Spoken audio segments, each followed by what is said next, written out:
अस्सलामु अलैकुम वरहमतुल्लाह। दोस्तों की तरफ से ये सवाल आम किया जाता है कि गॉल ब्लैडर की सर्जरी कब करवानी चाहिए, यानी पित्ता कब निकलवाना चाहिए। तो आज हम ऐसी कुछ कंडीशंस देखते हैं, उनमें से अगर कोई भी कंडीशन आपकी ज़िंदगी में है, आपकी सेहत से मुतल्लिक है, तो आपको गॉल ब्लैडर की सर्जरी के लिए जाना चाहिए। पित्ता हमारे जिगर के नीचे एक थैलीनुमा पॉकेट की तरह होता है। ये बाइल को स्टोर करता है और उसको गाढ़ा करता है। ज़रूरत पड़ने के वक्त ये हमारे जिस्म को, छोटी आंत को मुहैया करता है, जिसकी वजह से फैट्स की डाइजेशन होती है। जो बाइल होता है इसके अंदर स्टोर होता है, उसके 4 कंपोनेंट्स होते हैं। उसमें कोलेस्ट्रॉल होता है, बिलिरुबिन होती है, फास्फोलिपिड्स होते हैं और उसके अंदर बाइल साल्ट्स होते हैं। तो इनमें से कुछ भी अगर कम होता है या कोलेस्ट्रॉल बढ़ता है तो वो डिपॉजिट करना शुरू कर देता है, वो वहाँ पर जमा होना शुरू हो जाता है, जिसकी वजह से पहले स्लज बनता है, फिर क्रिस्टल्स बनते हैं और फिर स्टोन्स बनना शुरू हो जाते हैं। तो अगर आपके अल्ट्रासाउंड के ऊपर स्टोन्स आ गए हैं तो ये क्राइटेरिया नहीं है कि आपको गॉल ब्लैडर की सर्जरी करानी चाहिए। हाँ, अगर आपके पित्ते के अंदर पथरियाँ भी हैं और साथ आपको दर्द हो रहा है, तब आपको सर्जरी के लिए जाना चाहिए। इसका जो दर्द होता है वो अचानक शुरू होता है, वो चर्बी वाले खाने के बाद शुरू होता है, रात के वक्त हो सकता है, वो बहुत ज़्यादा शदीद होता है। तकरीबन उसका जो दौरानिया होता है वो आधे घंटे तक रहता है और आधे घंटे के बाद वो कम होना शुरू होता है, लेकिन दर्द मुकम्मल तौर पे सेटल नहीं होता, वो 1 से 5 घंटे तक रह सकता है। ये इसके दर्द की खुसूसियत है। दर्द हमारे ऊपर वाले हिस्से में दाएं तरफ होता है, फिर गैस्ट्रम में भी फील हो सकता है, यानी जहां पर हमारा स्टोमक पड़ा होता है। ये दर्द होता क्यों है? गॉल ब्लैडर के अंदर अगर स्टोन पड़े हुए हैं तो बाज़ औक़ात ऐसा होता है कि जब हमने खाना खाया होता है या रात का वक्त होता है तो खाना एक सिग्नल देता है, सिग्नल की वजह से हमारा गॉल ब्लैडर कॉन्ट्रैक्ट करता है, तो उसके अंदर अगर पथरी है तो वो पथरी बाज़ औक़ात उसकी नेक पे आके फंस जाती है। तो गॉल ब्लैडर उसको दबाने की कोशिश करता है, निकालने की कोशिश करता है, उसके नतीजे में हमें दर्द फील होता है, दर्द महसूस होता है, उसके साथ उल्टी भी बाज़ औक़ात आती है। ये पहली वजह है कि आपको अगर पथरियों के साथ इस तरह की दर्द हो रही है तो फिर आपको सर्जरी करवानी चाहिए। दूसरी वजह बिलियरी डिस्पेप्सिया होता है।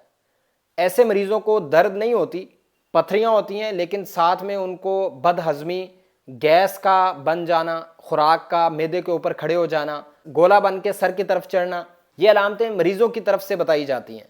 तो अगर ये अलामतें लंबे अरसे के लिए चल रही हैं और दवाओं से ठीक नहीं हो रही, तो फिर आपको गॉल ब्लैडर की सर्जरी के लिए जाना चाहिए। शुगर वाले मरीज़, अगर उनके पित्ते के अंदर पथरी है, चाहे उनको कोई दर्द की अलामत नहीं है, तो उनको इसकी सर्जरी करवा लेनी चाहिए, क्योंकि इन लोगों में मदाफ़ती निज़ाम कमज़ोर होने की वजह से और शुगर के बढ़ने की वजह से इन्फेक्शन का चांस बहुत ज़्यादा होता है। तो उन लोगों को अपने गॉल ब्लैडर की यानी पित्ते की सर्जरी करवा लेनी चाहिए। चौथे नंबर पे अगर आपका पित्ता पथरियों से भरा हुआ है, तब भी आपको सर्जरी की तरफ जाना चाहिए। पाँचवें नंबर पे गॉल ब्लैडर की अगर वॉल गैर मामूली तौर पर मोटी होना शुरू हो जाए, उसकी थिकनेस में इजाफा हो जाए, तब भी आपको इसकी सर्जरी करवा लेनी चाहिए। अगर कैंसर की अलामतें आने लगें या अल्ट्रासाउंड के ऊपर पित्ते का कैंसर जाहिर होना शुरू हो जाए, तो आपको फ़ौरन पित्ते की सर्जरी के बारे में सोचना चाहिए। ऐसे लोग जिनके गॉल ब्लैडर के अंदर पॉलिप्स होते हैं, ये अल्ट्रासाउंड पे अमूमन नज़र आ जाते हैं। अगर 1 सेंटीमीटर से बड़ा हो तब भी उन्हें सर्जरी करवा लेनी चाहिए। अगर 1 से ज़्यादा हो तब भी सर्जरी की तरफ जाना चाहिए।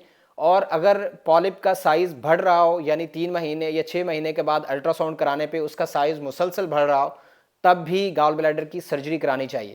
तो ये अमूमन आम लोगों के लिए कुछ कंडीशंस हैं जिनमें उन्हें गॉल ब्लैडर की यानी पित्ते की सर्जरी के बारे में सोचना चाहिए। अगर सिर्फ पथरियां हैं और इसकी कोई अलामत नहीं आ रही तो इसके साथ पूरी ज़िंदगी भी गुजारी जा सकती है, लेकिन कुछ तहकीकात ये कहती हैं कि जिनके पित्ते के अंदर पथरियां होती हैं उन्हें ज़िंदगी में कुछ ना कुछ फ़ीसद चांस होता है कि उन्हें अलामतें आना शुरू हो जाएँ। तो जब अलामतें आती हैं इसकी सर्जरी तब ही करवानी चाहिए, अदरवाइज़ एक बड़ा प्रोसीजर है। ख़ास तौर पे जो कैमरों वाला ऑपरेशन किया जाता है उसमें मरीज़ को मुकम्मल बेहोशी दी जाती है, उसको वेंटिलेटर पे डाला जाता है, उसके बाद उसका ऑपरेशन किया जाता है, जो कि आजकल कॉमन है और आम रूटीन में किया जा रहा है। तो इतने बड़े प्रोसीजर से, रिस्क से गुजरने से पहले ये ज़रूरी है कि आप अपनी बीमारी के बारे में जानें और अपने मुआलिज से मिल के इस बात का डिसीजन लें कि आपको पित्ते की सर्जरी करानी चाहिए या नहीं करानी चाहिए। इस वीडियो में इतना ही। इस तरह के मज़ीद इन्फॉर्मेटिव वीडियोज़ के लिए इस चैनल को सब्सक्राइब कीजिए। मुझे अपनी दुआ में याद रखिए। अपनों का, अपनी सेहत का बहुत सा ख्याल रखिए। अल्लाह हाफ़िज़।